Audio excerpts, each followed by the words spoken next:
2026 June కార్ల అమ్మకాల గణాంకాలు ఆటో మార్కెట్లో పెద్ద ట్విస్ట్ ఇచ్చాయి. భారత్లో ఎక్కువగా అమ్ముడే కారు ఏది అంటే చాలా మంది వెంటనే మారుతి అని చెప్తారు. కానీ ఈసారి సీన్ పూర్తిగా మారిపోయింది. గత కొన్ని నెలలుగా నెంబర్ 1 స్థానంలో కొనసాగుతున్న మారుతి డిజైర్ ఈసారి ఆ స్థానాన్ని కోల్పోయింది.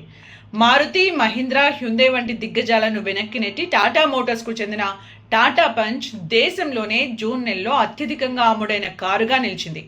అసలు టాటా పంచ్నే ఎందుకు ఇంతమంది కొనుగోలు చేస్తున్నారు అని అనుకున్నప్పుడు దీనికి ఎస్యూవీ లుక్, అందుబాటు ధర, పెట్రోల్, సిఎన్జి, ఈవీ వంటి పలు ఆప్షన్స్, మంచి గ్రౌండ్ క్లియరెన్స్, సేఫ్టీ ఫీచర్లు ప్రధాన కారణాలుగా నిపుణులు చెబుతున్నారు. ఇక ఒక్కసారి సేల్స్ గనక చూస్తే జూన్ నెలలో టాటా పంచ్ ఏకంగా 21,006 యూనిట్లు అమ్ముడయ్యాయి. రెండో స్థానంలో టాటా మోటార్సే నిలిచింది.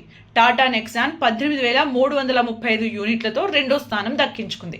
ఇక ఎన్నో నెలలుగా టాప్లో ఉన్న మారుతి డిజైర్ 17,899 యూనిట్లతో మూడో స్థానానికి పడిపోయింది. టాప్ 10లో మారుతికి చెందిన WagonR, Ertiga, Swift, Fronx, Baleno చోటు దక్కించుకోగా ఇక మహీంద్రా స్కార్పియో 7వ స్థానంలో, హ్యుండై వెన్యూ 10వ స్థానంలో నిలిచాయి. ఒకప్పుడు అమ్మకాలంటే మారుతి హవానే కనిపించేది. కానీ ఇప్పుడు టాటా పంచ్ నెంబర్ 1గా నిలవడం భారత కార్ల మార్కెట్లో మారుతున్న ట్రెండ్కు పెద్ద సంకేతంగా కనిపిస్తోంది.